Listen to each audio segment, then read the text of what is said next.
Hello everyone, this is Sidra from Edu Input. आज के lecture में हम डिस्कस करेंगे NCERT solutions of chapter number 4 animal kingdom. सबसे पहला हमारा क्वेश्चन है, what are the difficulties that you would face in classification of animals if common fundamental features are not taken into account. यानी अगर हमने किसी भी स्पेसिमेन को या किसी भी एनिमल को हमने क्लासीफाई करना है तो उसके लिए हम उसके जो कॉमन फीचर्स हैं हम उनको काउंट नहीं कर रहे, तो हम उनको क्लासीफाई किस तरह से कर सकते हैं और इसमें हमें क्या डिफिकल्टीज इसके लिए सामने आ सकती हैं। तो बेसिकली जब हम ऑर्गेनिजम्स को क्लासीफाई करते हैं, अगर हम सिर्फ लिविंग ऑर्गेनिज्म को देखें, इसमें हमारे पास क्लासिफिकेशन आती है animals, plants, humans and micro organism. यानी अब एनिमल्स जो हैं उनके डिफरेंट टाइप्स हैं, लेकिन हम उनको एनिमल्स ही काउंट कर रहे हैं। इसी तरह प्लांट्स हैं, इनकी डिफरेंट टाइप्स हैं, इनकी अपीयरेंस की बेस पे, इनमें रिप्रोडक्शन की बेस पे या इनमें फ्लावरिंग की बेस पे, लेकिन हम उन सबको क्या करते हैं, प्लांट्स ही काउंट करते हैं। Same is the case with humans and micro organism. तो अगर हमने इनके कॉमन फीचर्स को ही काउंट नहीं करना तो हमारे लिए ये इसकी क्लासिफिकेशन जो है वो डिफिकल्ट हो सकती है। क्योंकि फॉर एग्जाम्पल अगर हम एक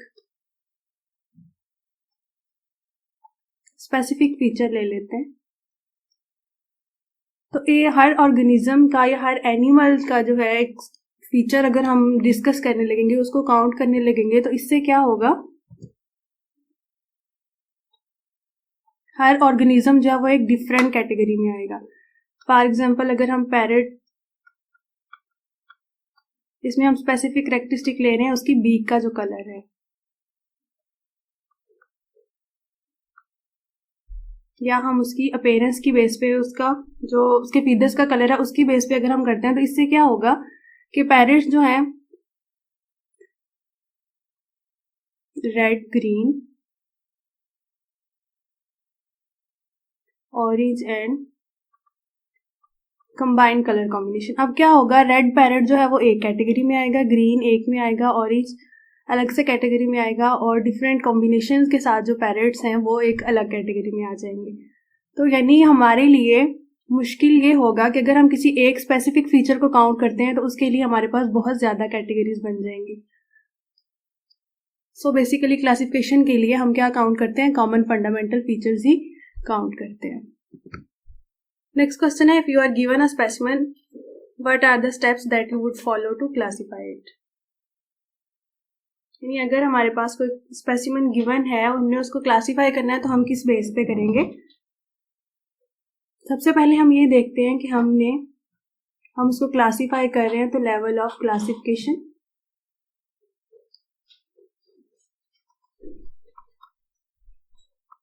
क्या है। अब लेवल ऑफ क्लासिफिकेशन जो है वो डिफरेंट हो सकता है, यानी हम सेलुलर लेवल पे क्लासिफिकेशन कर रहे हैं,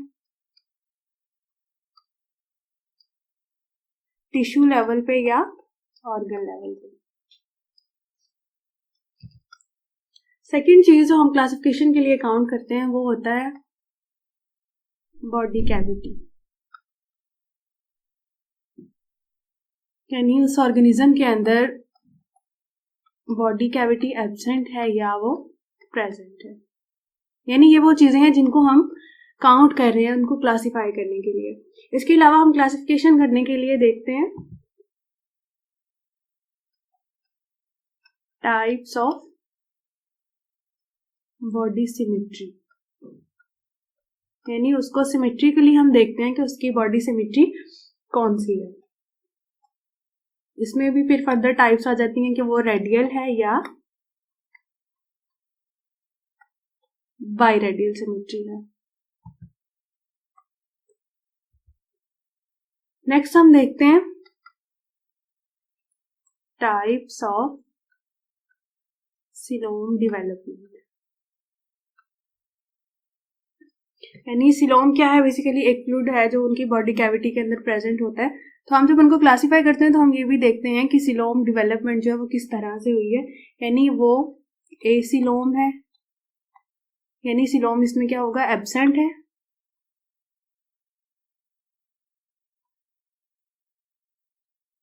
ट्रू सिलोमिक है, यानी इसके अंदर क्या है, सिलोमिक फ्लूइड प्रेजेंट है, या ये सीडोसिलोमिक है, यानी इसके अंदर सिलोमिक फ्लूइड तो प्रेजेंट है लेकिन वो क्या है, उसकी जो लोकेशन होती है बेसिकली वो बॉडी कैविटी में होती है। तो सीडोसिलोमेट्स के अंदर सिलोम जो है वो उसकी लोकेशन डिफरेंट होगी ट्रू सिलोमिक ऑर्गेनिजम्स की रिस्पेक्ट। इसके बाद हम फर्दर ये देखते हैं कि इसके अगर वो ट्रू सिलोम है तो इसमें फर्दर इसकी दो टाइप्स आती हैं, एंट्रोसिलोम और शिजोसिलोमिक। यानी हमने पहले ये फाइंड कर लिया कि वो एसिलोम है, ट्रू सिलोमिक है या सीडोसिलोमिक है। नेक्स्ट हमने ये देखा कि अब अगर वो ट्रू सिलोमिक है तो उसके अंदर जो सिलोम है वो इंटेरोसिलोमिक है या फिर वो शिजोसिलोमिक है। नेक्स्ट क्वेश्चन है, how useful is the study of the nature of body cavity and coelom in the classification of animals. यानी पीछे हमने ये देखा कि हम क्लासिफिकेशन इस बेस पर भी करते हैं कि उनकी बॉडी के अंदर सिलोमिक फ्लूइड प्रेजेंट है या नहीं है। तो यहाँ हमने ये देखना है कि अगर हम इसकी बेस पे क्लासिफिकेशन कर रहे हैं तो ये हमारे लिए कितना यूजफुल होता है, कितना इम्पोर्टेंट है कि हम देख रहे हैं उसकी बॉडी के अंदर सिलोम प्रेजेंट है या एब्सेंट है। तो पहले हम ये देख लेते हैं कि सिलोम क्या होता है। Coelom is a fluid filled space between the body wall and digestive tract. यानी बॉडी वॉल और डाइजेस्टिव ट्रैक्ट जो है किसी भी ऑर्गेनिज्म का, इसके दरमियान में यहाँ पर जो फ्लूइड प्रेजेंट होता है उसको हम क्या नाम देते हैं, सिलोमिक फ्लूइड। और अब इसका उनकी क्लासिफिकेशन के अंदर क्या रोल है कि एनिमल्स जिनके अंदर सिलोम प्रेजेंट होता है उनको हम नाम देते हैं सिलोमेट्स और ट्रू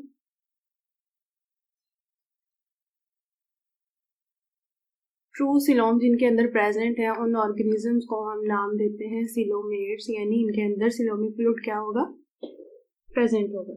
इसके अलावा हमारे पास इसकी क्लासिफिकेशन में आता है सीडोसिलोमेट्स। सीडोसिलोमेट्स कौन से होते हैं, the animals in which the body cavity is not lined by mesoderm. यानी फ्लूइड तो प्रेजेंट है लेकिन उनकी जो बॉडी वॉल है, body wall is not lined by mesoderm. So ये क्या होंगे, सीडोसिलोमेट्स। नेक्स्ट है हमारे पास acoelomates. The body cavity is in pseudocoelomates body cavity present थी लेकिन उसमें क्या है, मेसोडर्म की लाइनिंग नहीं है। नेक्स्ट हमारे पास जो टर्म आ रही है वो है एसिलोमेट्स। इनके अंदर बॉडी कैविटी ही क्या होगी, एब्सेंट होगी। अब ये देखेंगे हमने इनकी बॉडी कैविटी की बेस पे, ये जो बॉडी वॉल है यानी जिसके अंदर सिलोमिक फ्लूइड प्रेजेंट है, इसमें हम क्लासिफिकेशन में इसका रोल देख रहे हैं कि क्या रोल होता है। तो इसमें हम क्लासिफाई कर सकते हैं इसी बेस पे कि यहाँ पर सिलोमिक फ्लूइड तो प्रेजेंट है, ये हमने देख लिया, ये किसके अंदर होता है, सिलोमेट्स के अंदर होता है। अब जब हम इनको क्लासिफिकेशन में यूज करते हैं तो इसको हम इन्हीं तीन बेसिस पे क्लासिफाई करते हैं कि उनके अंदर बॉडी कैविटी प्रेजेंट है या प्रेजेंट नहीं है। सो सिलोमेट्स के अंदर बॉडी कैविटी प्रेजेंट होती है और इसी तरह बॉडी वॉल और डाइजेस्टिव ट्रैक्ट के in between coelomic fluid present होता है। और जो सीडोसिलोमेट्स होते हैं उनमें body cavity is not lined by mesoderm. And next are acoelomates, उनके अंदर बॉडी कैविटी एब्सेंट होती है। नेक्स्ट क्वेश्चन है, distinguish between intracellular and extracellular digestion. यानी अब ये क्या है, इससे हमें ये पता चल रहा है कि डाइजेशन तो हो रही है, डाइजेशन का प्रोसेस हो रहा है, लेकिन इंट्रासेलुलर और एक्स्ट्रा सेलुलर अगर हम देखें, intracellular digestion, intra means inside, तो इंट्रासेलुलर डाइजेशन क्या होगी, intracellular digestion occurs inside the cell. इसी तरह अगर एक्स्ट्रा सेलुलर है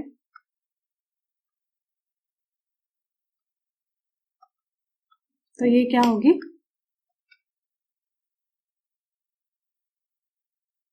यानी ये इसके प्रोसेस के क्या होगा, अपोजिट होगा, और ये क्या होगी, it occurs in the cavity of alimentary canal.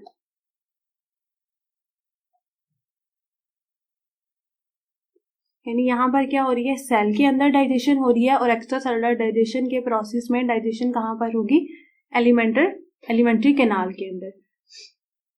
इसके अलावा इंटरसेलुलर डाइजेशन में digestive enzymes are secreted by the surrounding cytoplasm into the food vacuole. यानी डाइजेस्टिव एंजाइम्स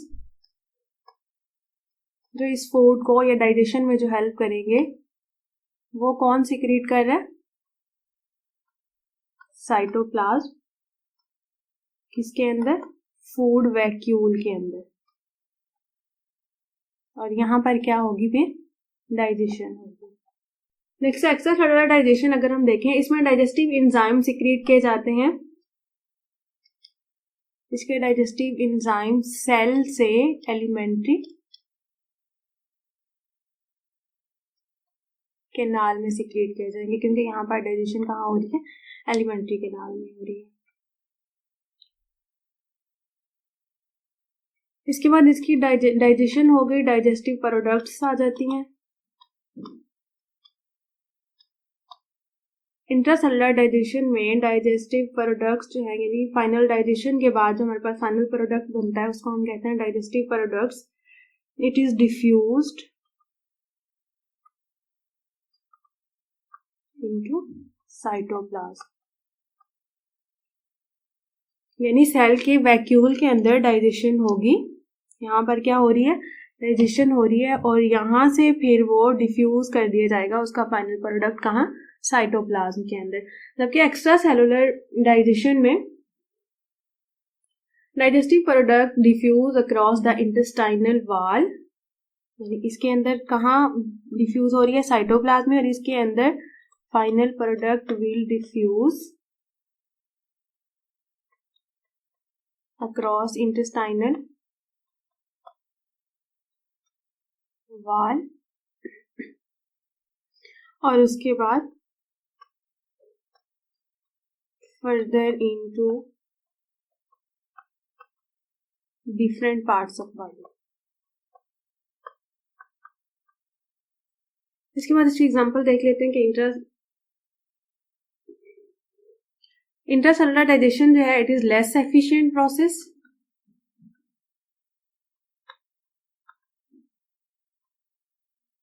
और एक्स्ट्रा सेलुलर डाइजेशन प्रोसेस जो है, it is more efficient method than intracellular digestion. So इसमें basic difference क्या था, intracellular digestion जो है वो कहाँ पर हो रही होती है, inside the cell, and extra cellular digestion alimentary canal के अंदर। इसके अंदर डाइजेस्टिव एंजाइम्स जो हैं वो साइटोप्लाज्म से सेंड किए जाते हैं, कहाँ पर, फूड वैक्यूल में सिक्रेट किए जाते हैं, और इसके अंदर सेल से एलिमेंट्री कैनाल की तरफ ट्रांसफर किए जाते हैं। इसका डाइजेस्टिव प्रोडक्ट जो है इसकी डिफ्यूजन होती है साइटोप्लाज्म के अंदर, और एक्स्ट्रा सेलुलर डाइजेशन में जो फूड डिफ्यूजन होती है, जो फाइनल प्रोडक्ट डिफ्यूज किया जाता है वो कहाँ पर होता है, इंटेस्टाइनल वॉल में, और वहां से फिर फर्दर पार्ट्स ऑफ बॉडी में।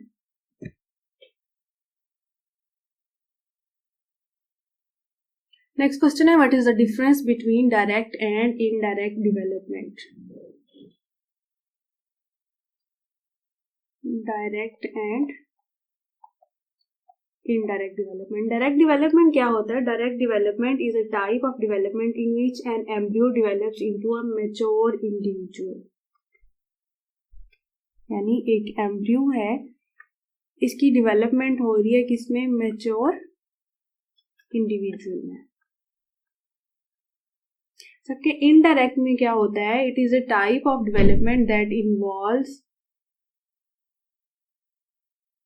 N immature larval stage. यानी यहाँ से एम्ब्रियो डायरेक्ट मैच्योर इंडिविजुअल में चेंज हो रहा है, लेकिन इनडायरेक्ट डेवलपमेंट में क्या होगा,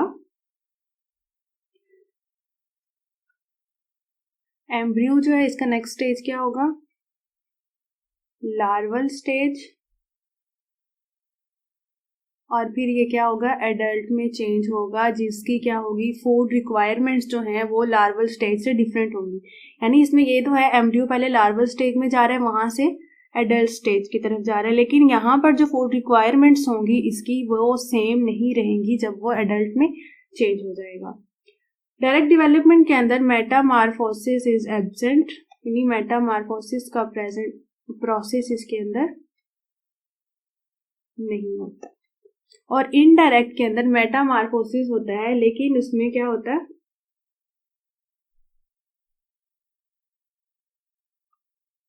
इसमें ये एब्सेंट है। और इनडायरेक्ट के अंदर मेटामॉर्फोसिस का प्रोसेस भी होगा, और इसके अंदर डिफरेंट क्या है, इट इन्वॉल्व्स लार्वल स्टेज, यानी लार्वल स्टेज के अंदर क्या होगी, मेटामॉर्फोसिस हो रही होगी। Direct development it occurs in fishes, reptiles, birds and amphibians. और indirect development most of the invertebrates and mammals, यानी मैमल्स के अंदर रिप्रोडक्शन के थ्रू जब ऑफस्प्रिंग प्रोड्यूस होती है, एडल्ट जो है वो बनता है, उसमें क्या होता है, पहले एम्ब्रियो बनता है, उससे उसकी लार्वल स्टेज होती है, ये क्या होगी इसका ग्रोथ फेज होगा, इसमें ये ग्रो करेगा और देन ये क्या होगा, इट इज बोर्न, और उसके बाद वो एडल्ट में चेंज होगा। सबके डायरेक्ट में क्या होता है, एम्ब्रियो डायरेक्ट इंडिविजुअल के अंदर चेंज हो रहा है। इसमें हम एग्जांपल ले रहे हैं, फॉर एग्जांपल बर्ड्स की हम ले रहे हैं, दे ले एग्स। अब एग जो है एज इट हैचेस, उससे क्या होगा, डायरेक्ट एक न्यू बर्ड प्रोड्यूस होगा जो कि एक्ट्स एज एडल्ट, यानी उसकी जो रिक्वायरमेंट्स होंगी वो क्या होंगी, एडल्ट या पेरेंटल या जो उसका पेरेंट है जो भी, यानी वो फिशेस भी हो सकते हैं, रिप्टाइल्स भी हो सकते हैं, तो उसकी जो फूड रिक्वायरमेंट्स होंगी या उसकी ओवरऑल रिक्वायरमेंट्स होंगी या जो उसके एक्ट्स होंगे वो क्या होंगे, उनके सेम होंगे, लेकिन इनडायरेक्ट में इसके अपोजिट होगा। नेक्स्ट क्वेश्चन है, what are the peculiar features that you find in parasitic platyhelminthes. यहाँ पर हमने पैरासिटिक प्लेटीहेल्मिन्थस के फीचर्स देखने हैं। They have dorsiventrally flattened body, यानी उनकी बॉडी क्या होगी, फ्लैट होगी। They pair hooks and suckers, sucker यानी ये क्या करेंगे, उनको किसी भी चीज के साथ यानी सब्सटेंस के साथ उसको अटैच होने में हेल्प करेंगे, और इसके अलावा फूड एब्जॉर्प्शन में हेल्प करते हैं। इसके अलावा देयर बॉडी इज कवर्ड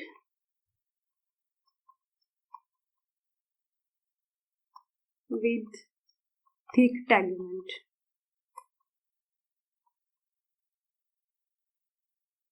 इस टेगुमेंट का उनको क्या फायदा होता है कि ये फॉर एग्जाम्पल ये होस्ट सेल है, अब जब ये क्या करता है, डाइजेशन होती है इसके अंदर, ये क्या सिक्रीट करेगा, डाइजेस्टिव एंजाइम्स। अब ये डाइजेस्टिव एंजाइम्स जब सिक्रीट करेगा, इनकी बॉडी के अंदर पैरासाइट जो है वो क्या होंगे, उनको भी डाइजेस्ट कर देगा। तो अब ये टेगुमेंट जो है ये उनको हेल्प करती है, इन डाइजेस्टिव एंजाइम से उसको प्रोटेक्ट करती है। सो ये क्या होते हैं, इनको होस्ट सेल जो है वो इनको डाइजेस्ट नहीं कर पाता। इसके अलावा यही टेगुमेंट जो है it helps in absorption of nutrients from the host body.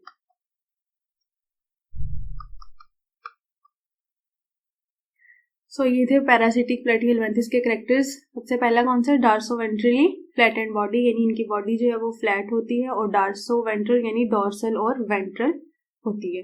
Next है इनकी बॉडी में हुक्स होते हैं और सक्कर्स होते हैं जो इनको होस्ट सेल के साथ अटैच होने में हेल्प करते हैं, फूड एब्जॉर्प्शन में हेल्प करते हैं। Their body is covered with thick tegument, और वो क्या करती है, उनको होस्ट सेल के डाइजेस्टिव एंजाइम से डाइजेस्ट होने से प्रोटेक्ट करती है। इसके अलावा यही टेगुमेंट जो है उनको न्यूट्रिएंट एब्जॉर्प्शन में हेल्प करेगी। Next question है, what are the reasons that you can think of for the arthropods to constitute the largest group of the animal kingdoms? More than 2/3 of the animal species, यानी total animal species जो है उनका 2/3 जो है वो क्या है, आर्थ्रोपोड्स हैं। तो ये किस बेस पे इनका लार्जेस्ट ग्रुप है एनिमल किंगडम में, इसकी हमने कैरेक्टरिस्टिक्स देखनी है। हमें पता है कि आर्थ्रोपोड्स के अंदर ज्वाइंटेड लेग्स होती है, यानी फॉर एग्जाम्पल ये है, यहाँ पर ज्वाइंट है,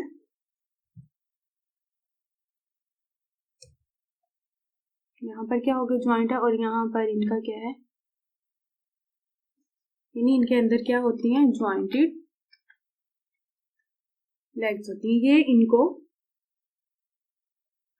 मूव करने में हेल्प करती हैं। तो इनकी मोबिलिटी जो होगी, यानी एबिलिटी टू मूव, इनकी बाकी ऑर्गेनिज्म की निस्बत क्या होगी, ज्यादा होगी। इसके अलावा दे पोजेस हार्ड एक्सोस्केलेटन, यानी इनका एक्सोस्केलेटन जो है ये हार्ड होता है। फॉर एग्जांपल कॉकरोच में हम देखें,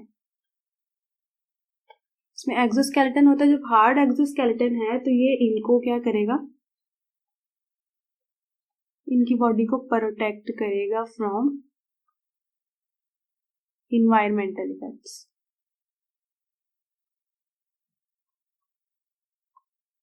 यानी अगर हम देखें as compare to other animals, उसमें क्या है, कोई भी इन्वायरमेंटल इफेक्ट है उनकी स्किन पे उसका डायरेक्ट इफेक्ट होगा। लेकिन आर्थ्रोपोड्स जो है इनकी बॉडी में हार्ड स्केलेटन होता है, किस चीज का बना हुआ, काइटिन का। अब ये जो काइटिनस एक्सोस्केलेटन है ये उनको इन्वायरमेंटल इफेक्ट से क्या करता है, प्रोटेक्ट करता है। इसलिए इनकी ये एक एडॉप्टेशन कह लें, यानी इनका सर्वाइवल रेट इससे क्या होता है, बढ़ जाता है। इसके अलावा अब इनका जो हार्ड स्केलेटन है, यहां से क्या होगा, लोअर्स द बॉडी लॉस। यानी अगर हम कॉकरोच की एग्जांपल ले रहे थे, अब इसमें क्या है, एक्सोस्केलेटन है काइटिन का बना हुआ, सो काइटिन भी आ गया इसमें, वैक्सी भी होता है। अब एक्सोस्केलेटन जब वाटर लॉस हो रहा है तो वो काइटिन के अंदर से वो क्या करेगा, उसमें से इवेपोरेट नहीं कर सकता। अब एक्सी लेयर है तो इससे क्या होगा, वो उनकी बॉडी से वाटर लॉस जो है वो कम हो जाएगा। यानी अब उनकी बॉडी जो है वो लेस वाटर सप्लाई में भी सर्वाइव कर सकती है due to presence of exoskeleton. So they are more adopted to industrial, they are more adapted to terrestrial environment, यानी वो टेरेस्ट्रियल इन्वायरमेंट में भी इजीली सर्वाइव कर सकते हैं एक्सोस्केलेटन की वजह से, क्योंकि उनकी बॉडी जो है एक वाटर बैलेंस मेंटेन कर सकती है। हमारा नेक्स्ट क्वेश्चन है, water vascular system is the characteristic of which group of the following, Porifera, Ctenophora, Echinodermata और Chordata.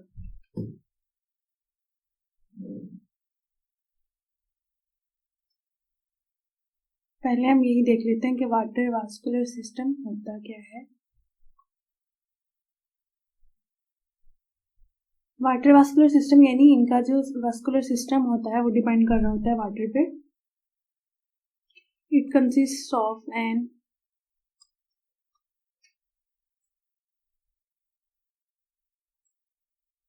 array of radiating channels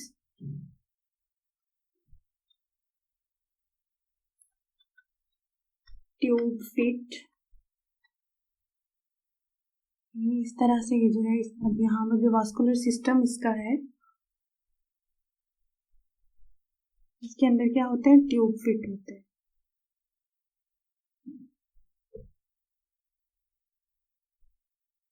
और इसके अलावा इसके अंदर होते हैं madreporites. So water vascular system जो है बेसिकली करेक्टरिस्टिक्स है इकाइनोडर्म्स की, या फिर ग्रुप इकाइनोडर्मेटा।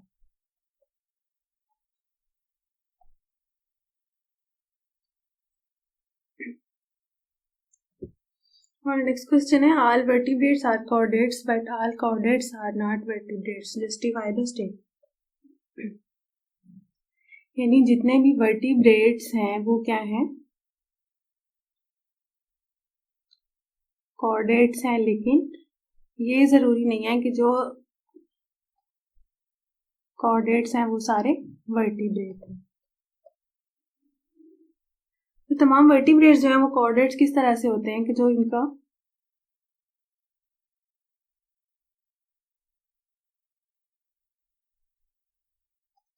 वर्टिब्रेट्स में बेसिकली जो स्ट्रक्चर्स होते हैं, पेयर्ड गिल स्लिट्स या ये फेरेंजियल गिल स्लिट्स भी हम इनको कहते हैं। अब फाइलम वर्टिब्रेटा जो है इनका एम्ब्रियोनिक स्टेज जो है, जब इसमें एम्ब्रियोनिक डेवलपमेंट होती है तो उससे डायरेक्ट एडल्ट नहीं बनता, बल्कि क्या होता है, लार्वल स्टेज होते हैं, उसके बाद एडल्ट में चेंज होता है। अब ये जो इसके अंदर लार्वल स्टेज होती है, यहाँ पर इनके अंदर बोनी या कार्टिलेजिनस वर्टिब्रल कॉलम नहीं होता, बल्कि उसकी जगह पे नोटोकॉर्ड प्रेजेंट होता है। अब इस नोटोकॉर्ड की प्रेजेंस की वजह से हम इसको कहते हैं कि ये क्या होते हैं, कॉर्डेट्स होते हैं। लेकिन जैसे जैसे अब ये जो लार्वल स्टेज से इसकी डेवलपमेंट होती जाती है, ये एडल्ट में चेंज होता है, तो ये नोटोकॉर्ड जो है ये क्या होगा, वर्टिब्रल कॉलम में चेंज हो जाएगा, उससे रिप्लेस हो जाएगा। जबकि कॉर्डेट्स जो हैं ऐसे ऑर्गेनिजम्स हैं जिनके अंदर नोटोकॉर्ड प्रेजेंट होगा थ्रू आउट द लाइफ।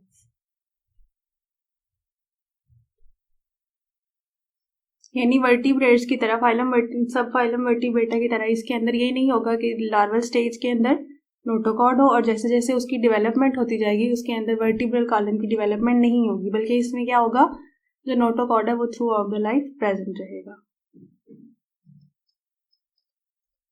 सो जितने भी वर्टिब्रेट्स हैं वो कॉर्डेट्स हो सकते हैं, लेकिन कॉर्डेट्स जो हैं तमाम वो वर्टिब्रेट्स नहीं हो सकते। नेक्स्ट क्वेश्चन है, how important is the presence of air bladder in Pisces. यानी पाइसिस के अंदर एयर ब्लैडर की इंपॉर्टेंस क्यों है। एयर ब्लैडर यानी इसके अंदर क्या होगा, एयर फिल होगी। तो अब हम देखें, अगर पाइसिस को इन्होंने क्या करना होता है, बैलेंस मेंटेन करना होता है वाटर सरफेस के अंदर, क्योंकि ये वहां पर इनका जो हैबिटेट होगा वो एक्वेटिक होता है। अब यहाँ पर इन्होंने जो बैलेंस मेंटेन रखना है उसके लिए ये क्या करते हैं, एयर ब्लैडर को यूज करते हैं। सो एयर ब्लैडर इनको हेल्प करता है इन मेंटेनिंग बॉयंसी, यानी मेंटेनिंग बैलेंस मेंटेन करने में हेल्प करता है। इससे ये क्या करते हैं, इजीली मूव कर सकते हैं असेंडिंग और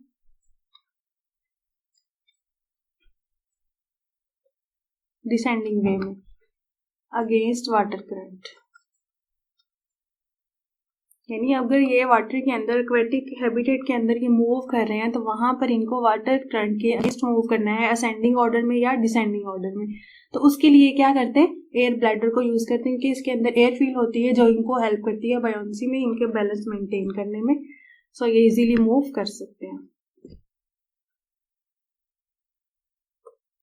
What are the modifications that are observed in birds that help them fly? यानी बर्ड्स की बॉडी के अंदर वो कौन से मॉडिफिकेशंस हैं जो उनको इजीली फ्लाई करने में हेल्प करते हैं। सबसे पहले तो इनकी बॉडी स्ट्रीम लाइंड होती है, यानी इस तरह से। ये क्या करती है, एयर फ्रिक्शन से इसको प्रोटेक्ट करती है। सो ये क्या करते हैं, इजीली ये बैलेंस मेंटेन करते हुए एयर के अंदर फ्लाई कर सकते हैं। इसके अलावा they have covering of feathers for insulation, यानी उनकी बॉडी के ऊपर जो फीदर्स की कवरिंग होगी वो उनको इंसुलेशन में हेल्प करेगी। And then they have forelimbs जो मॉडिफाइड हुए हुए होते हैं, किसमें, विंग्स में। अब ये विंग्स जो हैं उनको फ्लाई करने में हेल्प करेंगे। और इनके जो हाइंड लिम्ब है they are used for walking. Forelimb यानी जो नेक्स्ट पार्ट होगा, फॉर एग्जाम्पल ये एक बर्ड की बॉडी है तो इसका ये वाला जो पार्ट है ये क्या होगा, ये होगा फोरलिम। और यहाँ पर जहाँ इसके फीट प्रेजेंट होंगे ये वाला पार्ट जो होगा ये कौन सा होगा, हाइंड लिम्ब, यानी बैक साइड पे जो होगा। तो ये उसको किसके लिए हेल्प करेंगे, वॉकिंग के लिए। इसके अलावा जो सबसे इम्पोर्टेंट चीज है वो है pneumatic bones. Presence of pneumatic bones make them fly easily. किस तरह से न्यूमेटिक बोन्स होती है, यानी इनकी जो बोन्स होंगी, फॉर एग्जांपल ये क्या होंगी, यहाँ से हॉलो होंगी, इनके अंदर कोई मटेरियल नहीं होता। इससे क्या होगा कि इससे वेट लेस होगा और ये क्या होंगी, इनको मूव करने में या फ्लाई करने में इजीली हेल्प करेंगे। इसके अलावा इनकी बॉडी के अंदर एक्स्ट्रा एयर सैक्स होते हैं, they help them in supply of air. इससे जब सप्लाई ऑफ एयर जब यानी एयर सप्लाई जब सफिशिएंट होगी तो वहां पर रेस्पिरेशन रेट क्या होगा, ज्यादा होगा। और इससे भी क्या होगा, उनको इजीली फ्लाई करने में उनकी हेल्प होगी, क्योंकि उनको ऑक्सीजन जो है वो जितनी ज्यादा ऑक्सीजन उनको चाहिए उसके लिए वो उनको एयर सैक्स के थ्रू प्रॉपरली मिल रही होगी। नेक्स्ट क्वेश्चन है, could the number of eggs or young ones produced by an oviparous and viviparous mother be equal? Why? The number of eggs produced by an oviparous mother will be more than the young ones produced by a viviparous. क्यों? Oviparous and viviparous.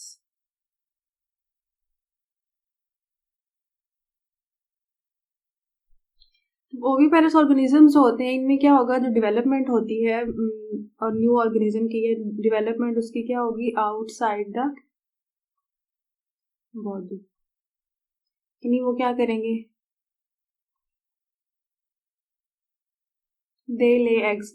अब egg production जो है वो ज्यादा होगी, किस लिए ज्यादा होगी, क्योंकि यहाँ पर जितने भी ज्यादा एग्स प्रोड्यूस होंगे उन पे इन्वायरमेंटल इफेक्ट जो होगा वो ज्यादा होगा, क्योंकि वो इन्वायरमेंट के साथ ज्यादा एक्सपोजर उनका जब ज्यादा होगा तो इससे क्या हो सकता है, यानी फॉर एग्जांपल अगर 50 एग्स भी प्रोड्यूस हो रहे हैं पर ईयर तो उनमें से कुछ जो है वो टेम्परेचर की वजह से, यानी बहुत सारे इन्वायरमेंटल फैक्टर्स जो हैं उनको उन पे अफेक्ट कर रहे होते हैं। इससे क्या होगा, अगर मैक्सिमम भी अगर 50 एग्स प्रोड्यूस हो रहे हैं तो इनसे जब ऑफस्प्रिंग प्रोड्यूस होगी तो वो 20 तक होगी। सो ओविपेरस ऑर्गेनिज्म जो हैं उनके अंदर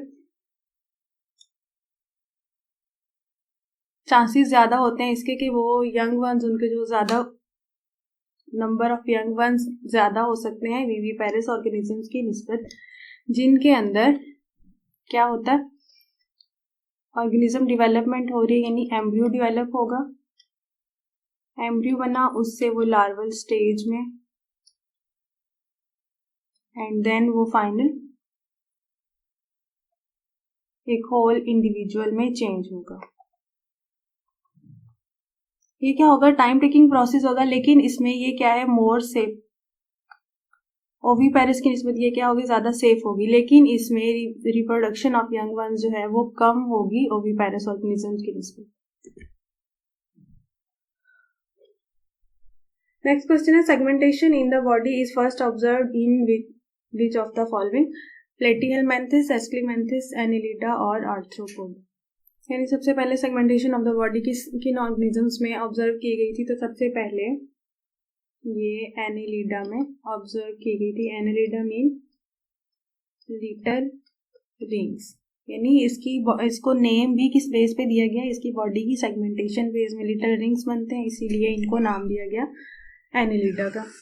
prepare a list of some animals that are found parasitic on human being, यानी कुछ पैरासिटिक ऑर्गेनिजम्स की हमने एग्जांपल्स लेनी है जिनका अफेक्ट होता है ह्यूमन बीइंग्स पे, उनकी हेल्थ पे।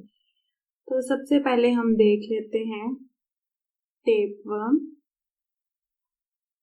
इसका साइंटिफिक नेम होता है टीनिया सोलेनम। ये बिलोंग करता है फाइलम प्लेटीहेलमिन्थस से।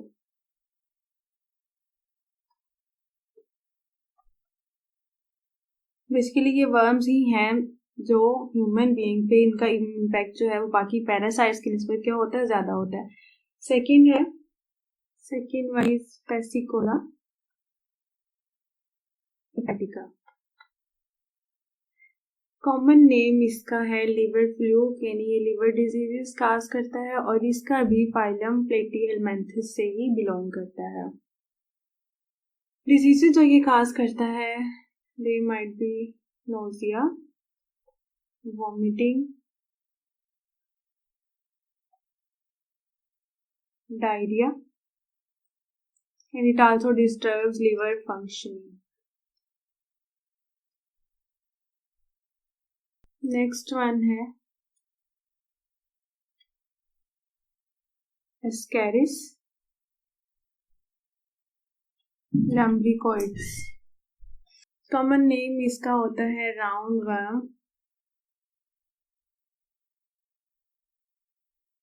और ये करते क्या है, they use your body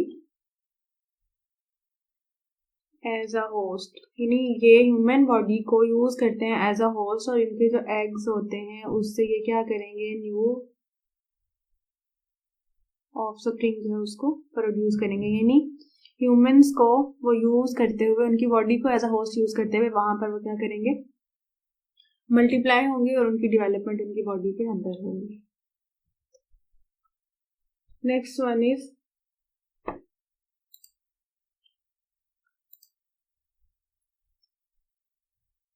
वुकेरिया bancrofti. ये भी वर्म्स हैं और प्लेटीहेलमिन्थस फाइलम से बिलोंग करते हैं। इनका कॉमन नेम है filarial worms.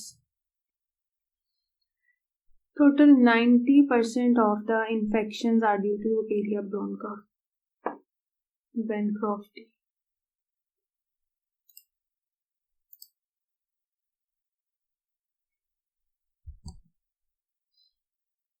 And last one is hookworm.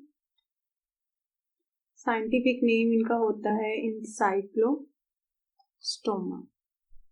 और डिजीजेस जो ये काज करते हैं, एनीमिया और protein efficiency and many others. So ये कुछ ऐसे ऑर्गेनिजम्स हैं जिनका ह्यूमन बीइंग्स की हेल्थ पे डायरेक्ट इफेक्ट होता है, जिसमें 90% जो केसेस हैं इन्फेक्शन के वो वुकेरिया बैनक्रॉफ्टी की वजह से होते हैं और उसके बाद जो 10% इन्फेक्शन हैं वो बाकी 4 वर्म्स जो है वो काज करते हैं। नेक्स्ट क्वेश्चन है मैच द फॉलोइंग। इसमें बॉडी पार्ट्स दिए हुए हैं और क्लासेस बताएंगे हैं कि ये किसका करेक्टरिस्टिक है। तो सबसे पहले हम देखते हैं ओपर्कुलम। ओपर्कुलम करेक्टरिस्टिक है ऑस्टी, यानी फिशेस की करेक्टरिस्टिक है बेसिकली। ये यहाँ पर इनकी बॉडी में ये क्या होता है, ये गिल्स हैं, अगर यहाँ क्या है, गिल्स हैं, और गिल्स के नीचे यहाँ पर ओपर्कुलम प्रेजेंट होता है। सो ये किसकी करेक्टरिस्टिक होगी, इस क्लास की। नेक्स्ट है पैरापोडिया। पैरापोडिया होते क्या हैं, बेसिकली इनकी जो मेन करेक्टरिस्टिक है वो ये है कि ये लेटरल अपेंडिजेस होते हैं, यानी इनकी जो बॉडी है यहाँ पर अपेंडिजेस बने हुए होते हैं। सो ये करेक्टरिस्टिक है किसकी, एनालिड्स की। नेक्स्ट है स्केल्स। स्केल यानी इनकी बॉडी के ऊपर किसी भी ऑर्गेनिज्म जो है उनकी बॉडी के अंदर प्रोटेक्शन के लिए बने हुए होते हैं इस तरह से, यानी ये क्या होती हैं, प्रोजेक्शंस ऑन एपिडर्मिस, यानी ऑर्गेनिज्म की जो स्किन होगी उसके ऊपर प्रोजेक्शंस बनी हुई होती हैं, जिनको हम क्या नाम देते हैं, स्केल्स का। और स्केल्स जो है वो किसकी करेक्टरिस्टिक है, रेप्टाइल्स की। नेक्स्ट है कॉम्प्लेट्स। कॉम्प्लेट्स जो है वो टिनोफोर्स में होती हैं, ये इनकी बॉडी है यहाँ पर, ये क्या है, कॉम्प्लेट के अंदर प्रेजेंट होती है।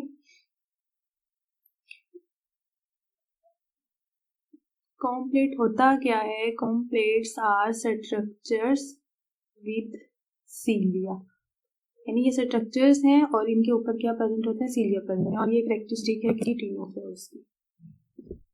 Next one is radula. Radula mollusc की करेक्टरिस्टिक है, यानी इनके अंदर प्रेजेंट होता है, ये आप देख सकते हैं यहाँ पर कि ये है जो स्ट्रक्चर यानी रेस्पिंग ऑर्गन है,